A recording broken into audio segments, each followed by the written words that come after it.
إن الحمد لله نحمده ونستعينه ونستغفره ونعوذ بالله من شرور أنفسنا ومن سيئات أعمالنا. من يهده الله فلا مضل له ومن يضلل فلا هادي له، وأشهد أن لا إله إلا الله وحده لا شريك له، وأشهد أن محمدا عبده ورسوله. أما بعد، يا أيها الذين آمنوا اتقوا الله حق تقاته ولا تموتن إلا وأنتم مسلمون. يا أيها الناس اتقوا ربكم الذي خلقكم من نفس واحدة وخلق منها زوجها وبث منهما رجالا كثيرا ونساء، واتقوا الله الذي تساءلون به والأرحام إن الله كان عليكم رقيبا. يا أيها الذين آمنوا اتقوا الله وقولوا قولا سديدا يصلح لكم أعمالكم ويغفر لكم ذنوبكم، ومن يطع الله ورسوله فقد فاز فوزا عظيما. فإن أصدق الحديث كتاب الله، وخير الهدي هدي محمد صلى الله عليه وسلم، وشر الأمور محدثاتها، وكل محدثة بدعة، وكل بدعة ضلالة، وكل ضلالة في النار. அன்பிற்குரிய நறுமை சகோதரர்களே, தாய்மார்களே, சகோதரிகளே, அஸ்ஸலாமு அலைக்கும் வரஹ்மத்துல்லாஹி வபரகாத்துஹு. இன்றைய நமது வகுப்பில் முதலாவதாக இறுதி தூதர் நபி ஸல்லல்லாஹு அலைஹி வஸல்லம் அவர்களின் வாழ்க்கை வரலாறை நாம் சுருக்கமாக பார்த்து வருகிறோம். அந்த தொடரில் இன்று நாம் பார்க்க போவது ஹிஜ்ரி 4வது வருடம். ஹிஜ்ரி 4வது வருடத்தின் 13 நிகழ்வுகள். ஹிஜ்ரி 4வது வருடத்தின் 13 நிகழ்வுகளை நாம் பார்க்க போகின்றோம்.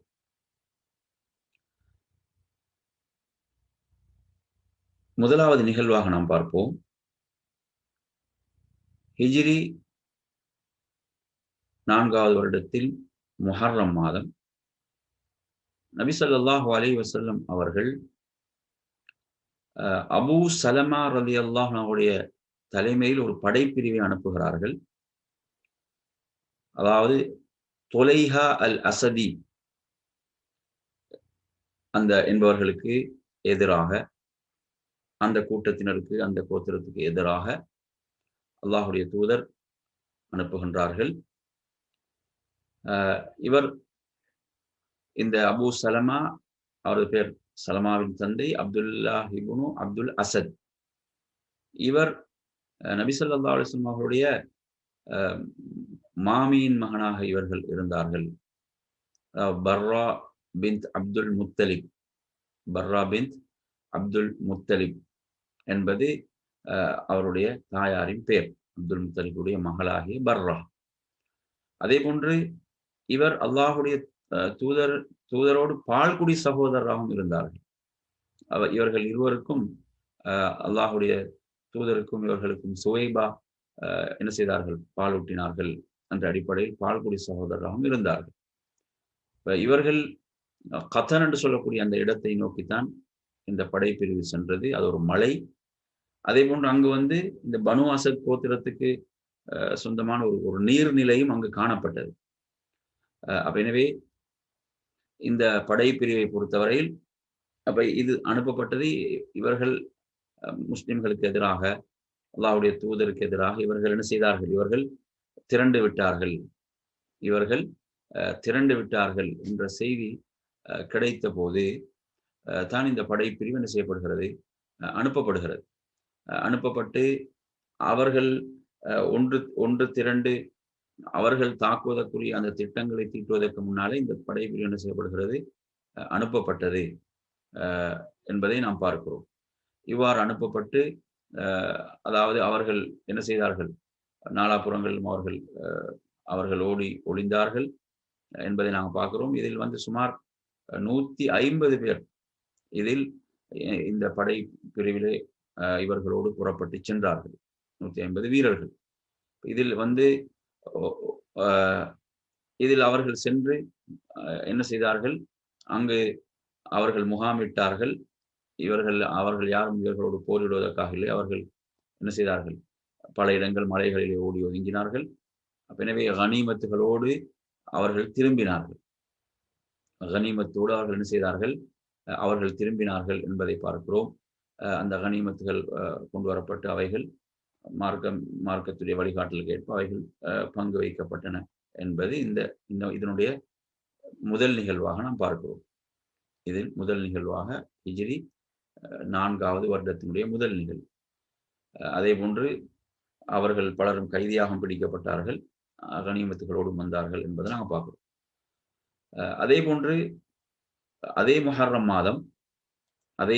மாதம் ரசூலுல்லாஹி ஸல்லல்லாஹு அலைஹி வஸல்லம் அவர்கள் ஒரு படைப்பிரிவை அனுப்பினார்கள். யாருடைய தலைமையில் என்றால் அப்துல்லாஹ் இப்னு உனைஸ் ரலியல்லாஹு அன்ஹு அவர்களுடைய தலைமை. யாருக்கு எதிராக என்று சொன்னால், அதாவது ஹாலித் இப்னு சுஃபியான் அல் ஹுதலி என்பவனுக்கு எதிராக அவர்கள் சென்று என்ன செய்தார்கள், அவனை கொன்றார்கள். அதே போன்று அவர்கள் நல்ல முறையில் என்ன செய்தார்கள், வெற்றியோடு திரும்பினார். அப்ப அப்துல்லா இப்னு உனைஸ் தலைமையில் இது ஒரு திங்கட்கிழமையினால் முஹர்ரம் மாதத்தில் அல்லாஹுடைய தூதர் இவ்வாறு என்ன செய்தார்கள், அனுப்பி வைத்தார்கள். அல்லாஹுடைய தூதரோடு அந்த ஹிஜ்ரத் செய்தவர்கள்ல இந்த முஹாஜிர்கள் ஒருவராக இவர்கள் இருந்தார்கள். எனவே இவ்வாறு சென்று அவர்களை எதிர்கொண்டார்கள். எதிர்கொண்டு வெற்றியோடு என்ன செய்தார்கள், திரும்பினார்கள். இதில் அல்லாஹுடைய தூதர் ஸல்லல்லாஹு அலைஹி வஸல்லம் அவர்கள் இவர்களுக்கு ஒரு கம்பு, ஒரு தடி போன்ற ஒன்றை இந்த நபித்தோழருக்கு வழங்கினார்கள், ஒரு அடையாளத்துக்காக. அப்ப எந்த அளவுக்கு என்றால் அது மறுமையில் அடையாளத்துக்காக, மறுமையில் இதை நீர் அடையாளத்துக்காக வைத்துக் கொள்வீராக என்று அல்லாஹுடைய தூதர் அவருக்கு வழங்கினார்கள். எந்த அளவுக்கு என்று சொன்னால் அவர் அதை பாதுகாத்து வைத்திருந்தார், தன்னோடே வைத்திருந்தார். அந்த நபித்தோழர் அப்துல்லா இப்னு உனைஸ் ரசூலுல்லாஹ் கொடுத்த அந்த கம்பை, அந்த தடியை எந்த அளவுக்கு என்றால் அவர் மரணித்த போது அவரது கஃனில் அதை வைத்து என்னை அடக்கம் செய்ய வேண்டும் என்று வசியத்து செய்திருந்தார்கள். அவர்கள் அப்படித்தான் அவர்கள் வசியத்து செய்திருந்தார்கள். அதுபோன்று அவர்கள் அடக்கப்பட்டார்கள் என்ற செய்தியை நாங்கள் பார்க்கிறோம். எனவே இதில் இந்த ஹிஜ்ரி 4வது வருடத்தில் நடைபெற்ற 2வது நிகழ்வாக நாம் இந்த படைப்பிரிவுடைய நிகழ்வை நாம் பார்க்கிறோம். எனவே நாம் இதிலிருந்து என்ன விளங்குகிறோம் என்றால், எவ்வளவு ஒரு அச்சுறுத்தலான ஒரு சூழ்நிலை மதீனாவில் அன்று இருந்தது. இப்ப ரசூலுல்லாஹ் மதீனாவில் ஏதோ நிம்மதியாக இருந்தாங்க அப்படி என்பது அல்ல.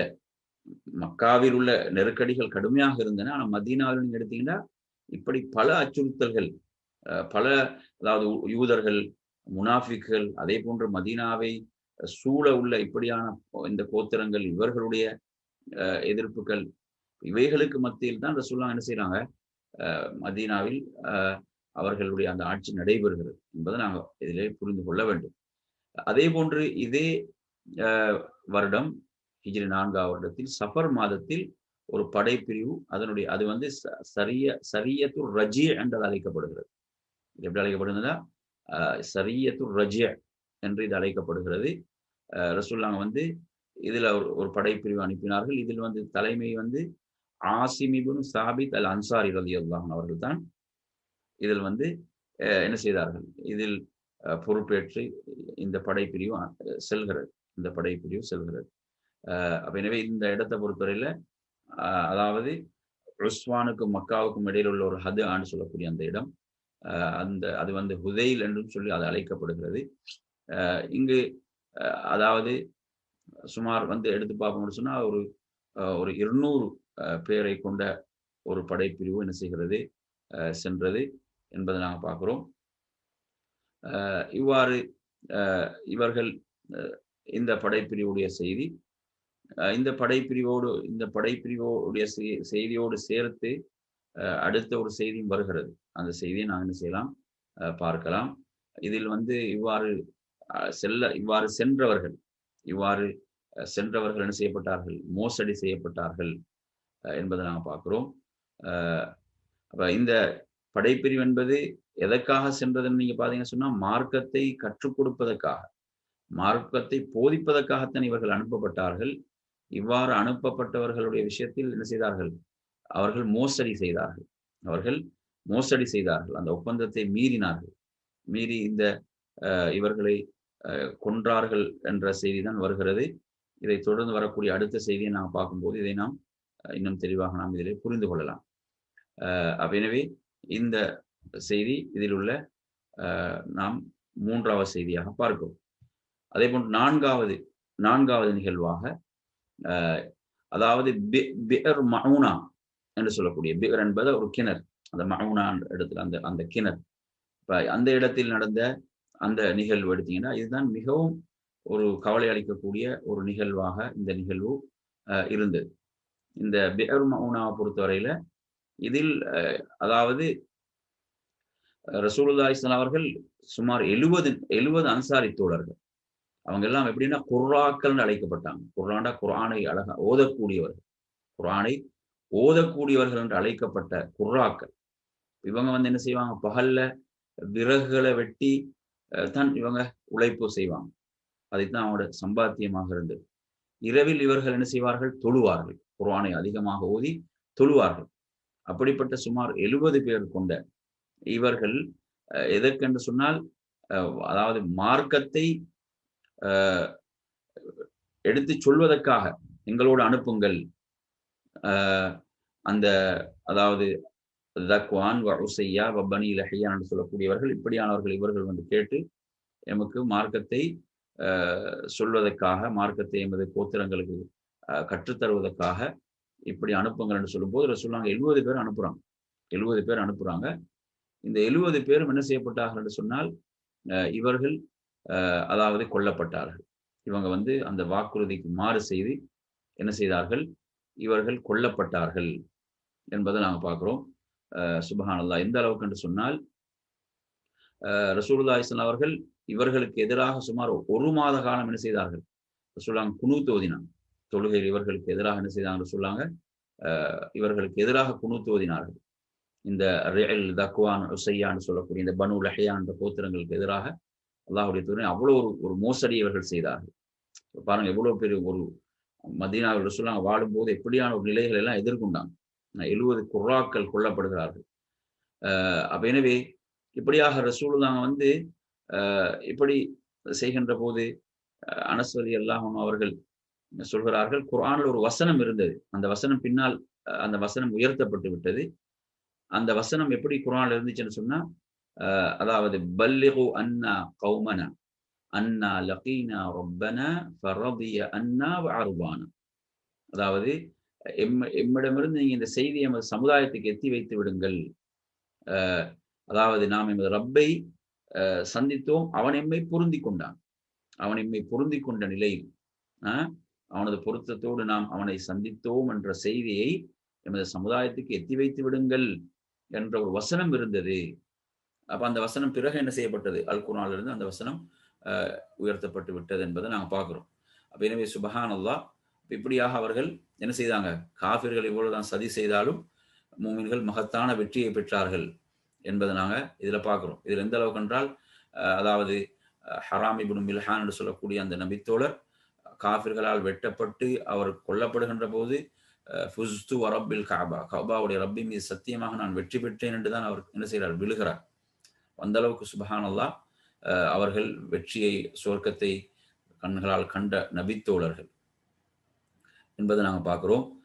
அப்ப எனவே அதே போன்று அவங்க கொல்லப்படக்கூடிய இடத்திலிருந்து அவங்க கேட்ட துவா தான். என்ன துவா கேட்டாங்க, அல்லாஹும்ம யா அல்லாஹ் பல்லிக் அன்னா நபியனா அன்னா கத் லகீனாக ஃபரதைனா அன்க வரதைத அன்னா. அதாவது யா அல்லாஹ் நீ இந்த செய்தியை எமது நபிக்கு எத்தி வைத்து விடுவாயாக. அதாவது நாம் உம்மை பொருந்திக் கொண்ட நிலையிலே நாம் உம்மை சந்தித்தோம், நீயும் எம்மை பொருந்திக் கொண்ட நிலையில் நாம் உம்மை சந்தித்தோம் என்று சொல்லி அவர்கள் துவா செய்தார்கள். அப்ப அதற்காக அல்லாஹ் தஆலா என்ன செய்தான், குர்ஆனுடைய வசனமே இறக்கி அது ஓதப்பட்டு கொண்டிருந்தது. பிறகு அது மாற்றப்பட்டது என்பதை பார்க்கிறோம். அப்ப இந்த பிர் மவுனா என்பது ஒரு மிக கவலையான ஒரு நிகழ்வாக இருந்தது. அந்த 70 சஹாபாக்கள் கொல்லப்பட்டது என்பது அவ்வளவு அல்லாஹ்வுடைய தூதருக்கு ஒரு கவலை ஏற்படுத்தக்கூடிய ஒரு நிகழ்வாக இந்த நிகழ்வு இருந்தது என்பதை பார்க்கிறோம். இதுல தான் அதாவது ஹுபைப் ரலியல்லாஹு அன்ஹு அவர்கள் இன்னும் பலர் கைதிகளாக மக்காவிலே பிடிபட்டு அவர்கள் மரண கைதிகளாக இருந்த நிகழ்வுகள் எல்லாம் இந்த இதுல தொடர்ந்து வரும் என்பதை நாங்கள் பார்க்கிறோம்.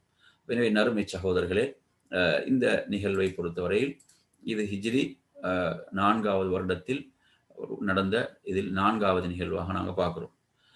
அதே போன்று இன்னும் ஒரு நிகழ்வு நாங்கள் பார்க்கிறோம்.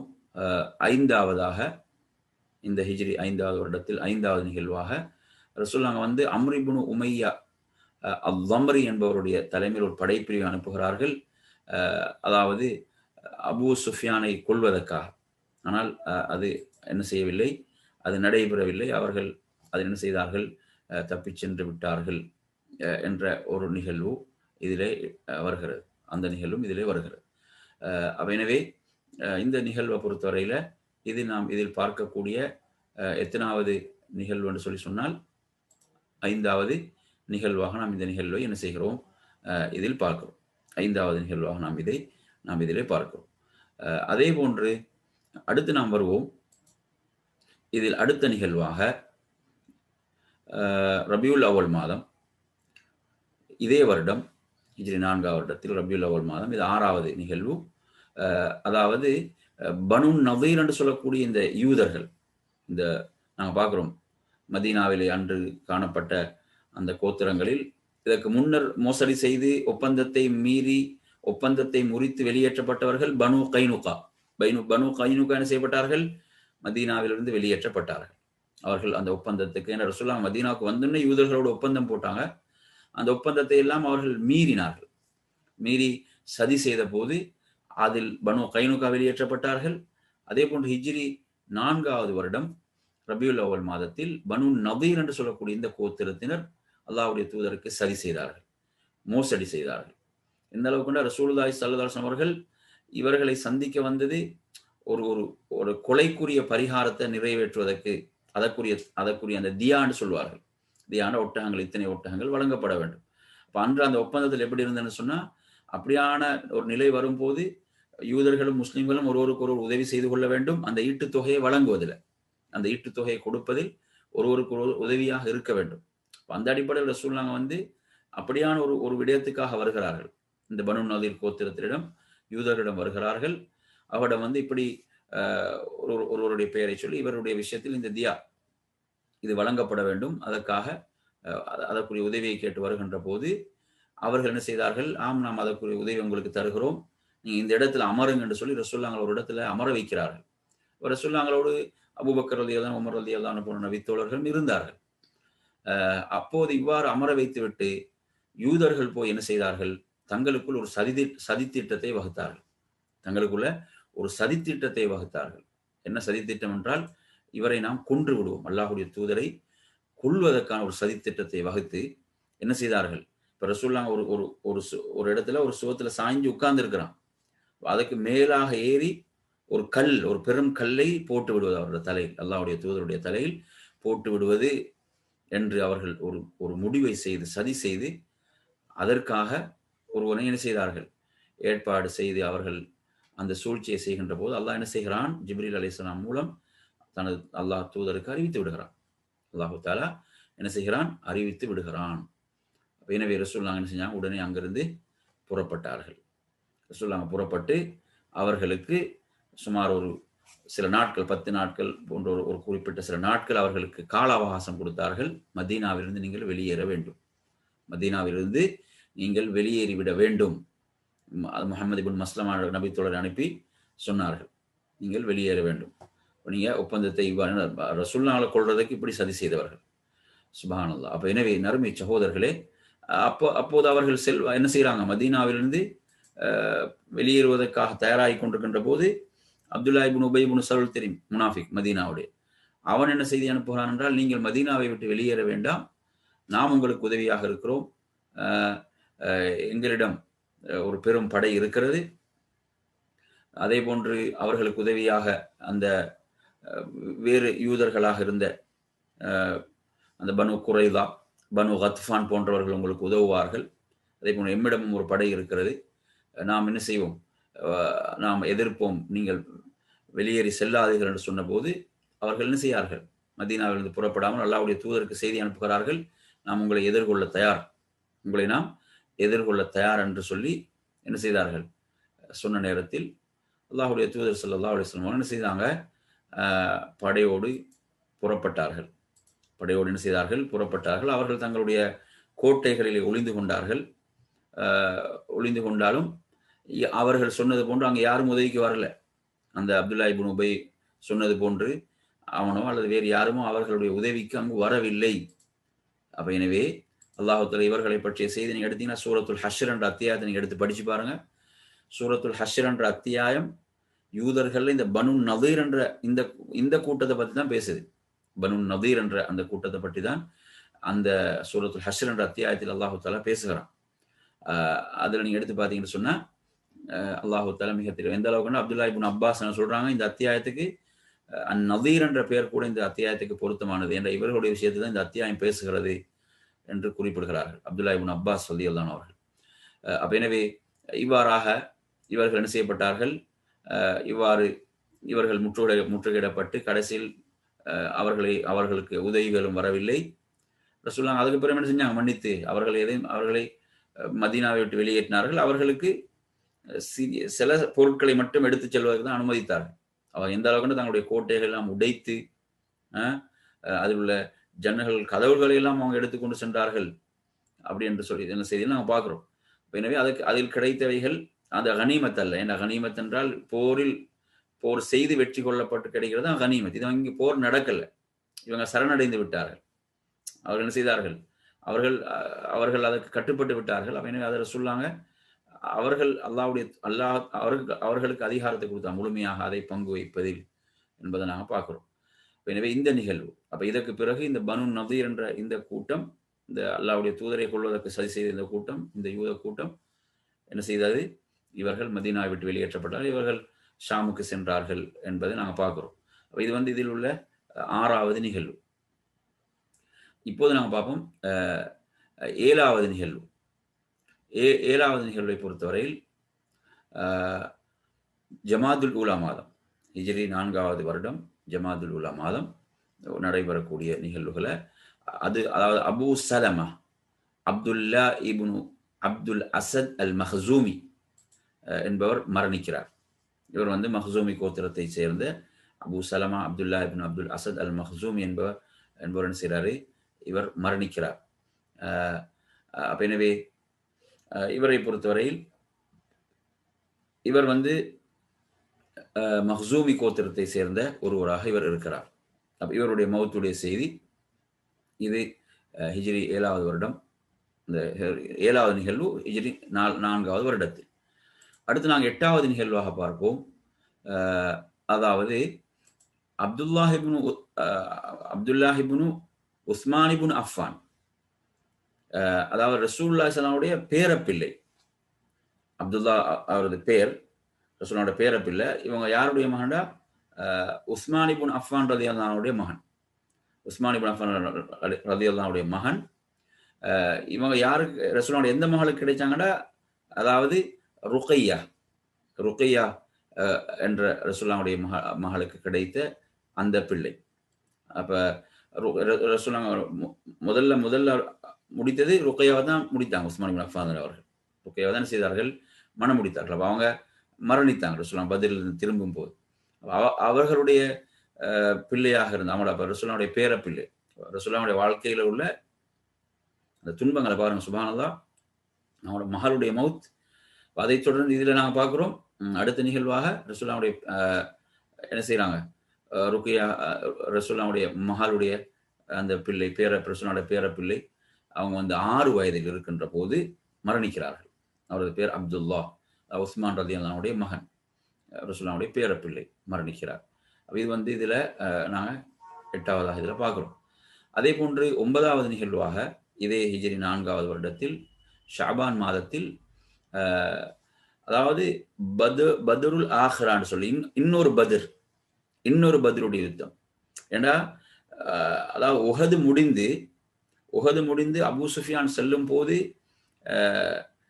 அபூ சுஃபியான் என்ன கூறிவிட்டு சென்றார் என்று சொன்னால், நாங்கள் அடுத்த வருடம் நாங்கள் பத்ரில் சந்திப்போம், அடுத்த வருடம் நாங்கள் என்ன செய்வோம், பத்ரில் சந்திப்போம் என்று சொல்லிவிட்டுத்தான் அபூ சுஃபியான் என்ன செய்தது, மதீனாவிலிருந்து புறப்பட்டது. அப்ப எனவே பத்ரில் சந்திப்போம் என்ற எந்த அந்த நாள் சொல்லப்பட்டுச்சோ, இப்போ ரசூலுல்லாஹ் என்ன செய்யறாங்க, 1500 பேர் கொண்ட ஒரு படையோடு ரசூலுல்லாஹ் பத்ரை நோக்கி போகிறார்கள். எவ்வளவு பெரும் வீரர் பாருங்க. ரசூலுல்லாஹ் என்ன செய்யறாங்க, 1500 பேரோடு செல்கிறார்கள் பத்ருக்கு. அந்த குறித்த இடத்துக்கு அல்லாஹ்வுடைய தூதர் போய் விடுகிறார்கள். அபூ சுஃபியான் ஒரு 2000 பேர் கொண்ட ஒரு படையோடு அபூ சுஃபியான் புறப்பட்டு வந்தாலும் அபூ சுஃபியானுடைய உள்ளத்தில் ஒரு அச்சம், பயம். அபூ சுஃபியான் உள்ளத்தில் ஒரு அச்சம், பயம். அவர்கள் ஒரு சிறிது தூரம் தான் மக்காவை விட்டு வெளியேறி வந்திருப்பார்கள். அவர்கள் சொன்னார்கள், நாங்கள் இந்த இப்போது ஒரு பஞ்ச ஆண்டிலே இருக்கிறோம். அடுத்த வருடம் ஒரு பசுமையான ஆண்டாக இருக்கும். அப்போது நாங்கள் இந்த போருக்கு செல்லலாம் என்று சொன்னபோது அதை அனைவரும் ஏற்றுக்கொண்டாங்கன்னா, அனைவரிடம் ஒரு பயம், அச்சம் இருந்தது. ஒரு பீதி இருந்தது. சுப்ஹானல்லாஹ். நாங்க பார்க்கிறோம் ரசூலுல்லாஹ் எப்படி சொல்றாங்க? அதாவது எதிரிகளுடைய உள்ளத்தில் அல்லாஹ் வந்து ஒரு மாத தொலைவுக்கு அச்சத்தை போட்டு நான் உதவி செய்யப்பட்டேன்றாங்க ரசூலுல்லாஹ். எப்படி சொல்றாங்க? எதிரிகளுடைய உள்ளத்தில் ஒரு மாத கால தொலைவுக்கு அச்சம் அவர்களுடைய உள்ளத்தில் போடப்பட்டு நான் உதவி செய்யப்பட்டேன். பார்த்தீங்கன்னா எப்படியான அச்சம் அவர்களுக்குள் உருவாகியது. அப்ப அவர்கள் என்ன செய்யவில்லை? அவர்கள் மதீனாவுக்கு வரவில்லை. அது ஒரு போராக இருந்தால் அதுவும் ஒரு ஒரு பெரும் ஒரு இழப்பு. அது முஸ்லீம்கள் ஒரு இழப்பு ஏற்படுமா இல்லையா அதில் போர் என்று சொல்லும்போது. அல்லாஹ் இப்படி உதவி செய்தான். அப்ப அவர்கள் அச்சத்தின் காரணத்தால் திரும்பி சென்றார்கள். ரசூலுல்லாஹ் அங்க வந்து சில நாட்கள் இருந்தாங்க. இருந்துவிட்டு என்ன செய்தார்கள்? அங்கிருந்து திரும்பினார்கள். அப்படி இப்படி இதுக்கு செல்லும்போது ரசூலுல்லாஹ் மதீனாவில் அப்துல்லா இப்னு உம்மி மக்தூம் ரலியல்லாஹு அன்ஹு அவர்களைத்தான் என்ன செய்தார்கள்? பொறுப்பாக ஆக்கினார்கள் என்பதை பார்க்கிறோம். அப்ப எனவே இது இந்த இது 2வது பத்ர் என்பது நடைபெறவில்லை. இந்த போர் என்பது நடைபெறவில்லை என்பதை நாம் இதிலே பார்க்கிறோம். அடுத்து நீங்க எடுத்தீங்கன்னா 10வது நிகழ்வாக அதே ஷாபானுடைய மாதத்தில் ஹிஜ்ரி 4 ஹுசைன் ரலியல்லாஹு அவர்கள் பிறக்கிறார்கள். ஹுசைன் ரலியல்லாஹு என்ன செய்றாங்க? அவங்க பிறக்கிறாங்க. அப்ப ரசூலுல்லாஹ்வுடைய பேரப்பிள்ளை ஹுசைன் ஃபாத்திமாவுடைய மகன் ஹுசைன் ரலியல்லாஹு பிறக்கிறார்கள். அப்ப எனவே இந்த நிகழ்வு இதில் 10வது நிகழ்வாக நீங்க பார்க்கலாம். அதே போன்று இதில் 11வது நிகழ்வாக நீங்க பார்க்கலாம். இதே வருடம் ஷவ்வால் மாதத்தில் ரசூலுல்லாஹி ஸல்லல்லாஹு அலைஹி வஸல்லம் அவர்கள் உம்மு சலமா ரலியல்லாஹு அன்ஹா சொல்றாங்க திருமணம் முடிக்கிறாங்க. பின்து அபி உமையாவுடைய மகள் வந்து உம்மு சலமா ரலியல்லாஹு அன்ஹா சொல்றாங்க என்ன செய்தார்கள்? மணம் முடித்தார்கள் அப்படி என்பதை நாங்க பார்க்கிறோம். அப்ப எனவே இதில் நாங்க பார்க்கிறோம். அப்ப அதாவது அபூ சலமா வந்து அவருடைய மௌத்தை நாங்க பார்த்தோம். அப்ப அபூ சலமாவுடைய மௌத்துக்கு பிறகு என்ன செய்றாங்க? ரசூலுல்லாஹ் வந்து அவங்க எதிர்பார்க்கல.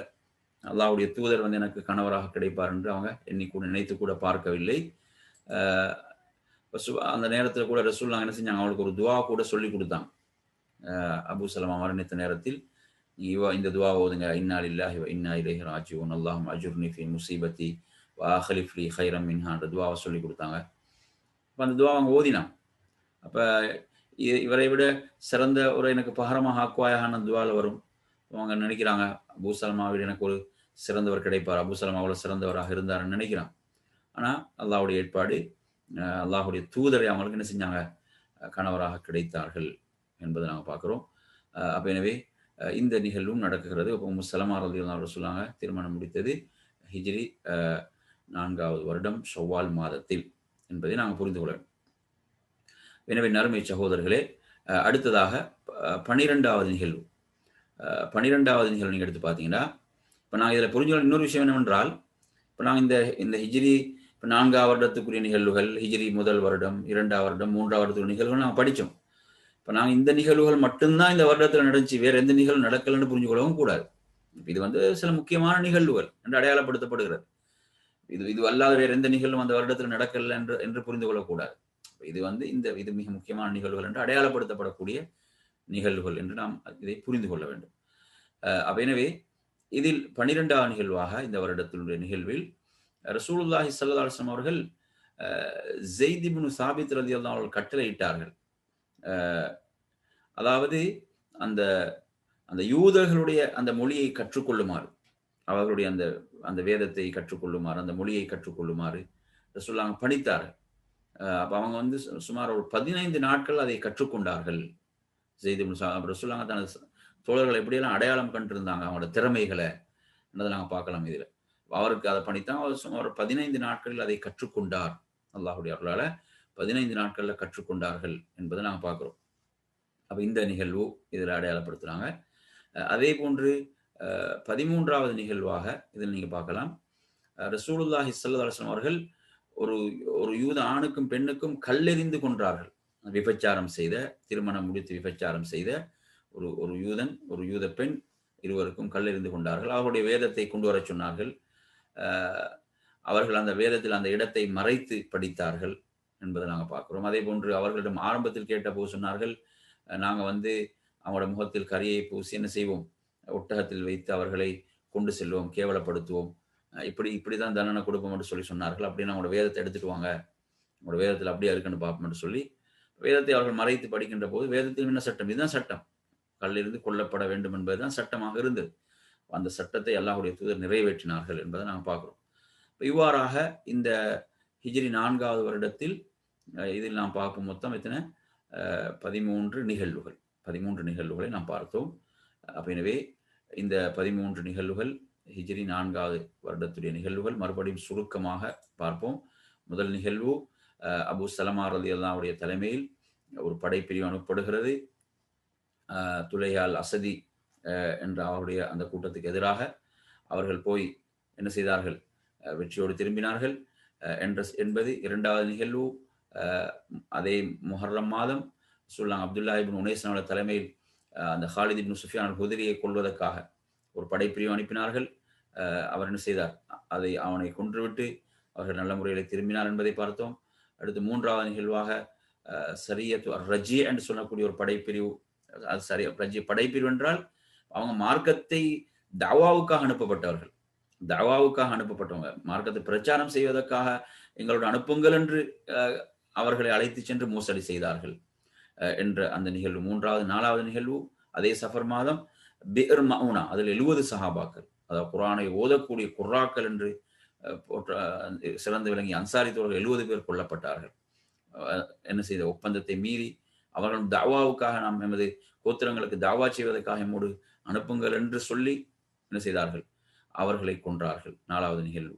அதே போன்று அம்ரிபுன் உமையா லம்ரி ரசூலுல்லாஹ் அவருடைய தலைமையில் ஒரு படைப்பிரிவு அனுப்பினார்கள் அபூ சுஃபியானை கொள்வதற்கு. ஆனால் அவர்கள் அந்த படைப்பிரிவை அவர்கள் சந்திக்கவில்லை, அந்த எதிரிகளை சந்திக்கவில்லை என்பதை நாங்கள் பார்த்தோம்.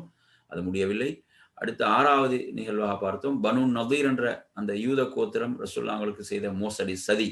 அதனால் அவர்கள் மதீனாவிலிருந்து அவர்கள் முற்றுகையிடப்பட்டு பிறகு மதீனாவிலிருந்து அவர்கள் வெளியேற்றப்பட்டார்கள் என்ற நிகழ்வு.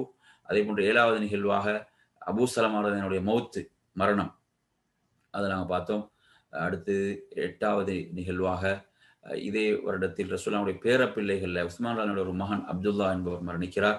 ருக்கையா ரசூலுல்லாஹ்வுடைய மகள் ருக்கையா ரலியல்லாஹு அந்த மகன் 6 வயதிலே மரணித்தார். அதே போன்று 9வது நிகழ்வாக இரண்டாவது பத்ர் என்ற போர். அபூ சுஃபியான் வாக்களித்து விட்டு சென்றாலும் வரவில்லை. அதற்காக ரசூலுல்லாஹ் தனது படைகளோடு அங்கு பத்ருக்கு சென்றார்கள். 10வது நிகழ்வாக ரசூலுல்லாஹ்வுடைய பேரப்பிள்ளை ஹுசைன் ரலியல்லாஹு அவருடைய பிறப்பு. 11வது நிகழ்வாக ரசூலுல்லாஹ் உம்மு சலமா ரலியல்லாஹு ரசூலுல்லாஹ் திருமணம் முடித்தது. 12வது நிகழ்வாக ரசூலுல்லாஹ் ஸைத் இப்னு சாபித் அவர்களுக்கு அந்த யூதர்களுடைய அந்த மொழியை, அந்த நூலை கற்றுக்குமாறு ரசூலுல்லாஹ் சொன்னது. அவர் 15 நாட்கள் அதை கற்றுக்கொண்டார்கள். அதே போன்று 13வது நிகழ்வாக ரசூலுல்லாஹ் இந்த வருடத்தில் ஒரு யூதனையும் ஒரு யூத பெண்ணையும் விபச்சாரம் செய்து, திருமணம் முடித்து விபச்சாரம் செய்த அந்த இருவரை கல்லிருந்து கொன்றார்கள், அதை கேவினார்கள், கல்லிருந்து கொல்லப்பட்டது என்ற 13 நிகழ்வுகள் நாம் இதில் பார்த்தோம். இத்தோடு நாம் அதாவது ஹிஜ்ரி 4வது வருடம் வரை நாம் வந்திருக்கிறோம். இன்றைய வகுப்பை நாம் இத்தோடு இந்த பகுதியை நிறைவு செய்து கொள்வோம்.